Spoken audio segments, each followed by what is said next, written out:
Welcome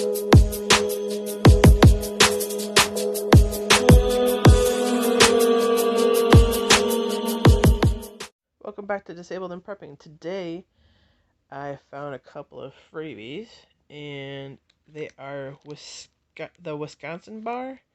I got 2 milk chocolate with crushed and salted almonds, 1 dark with sea salt caramel filling, and 1 just milk chocolate. And then I found 3 2-packs of emergen-c 1,000 milligrams of vitamin C. So that's an awesome find, especially since it's coming into winter here in Wisconsin.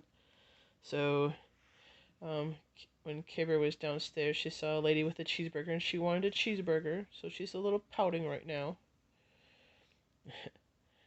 So anyways, have a great day. Stay safe, everybody. And if you're in a cold state, stay warm.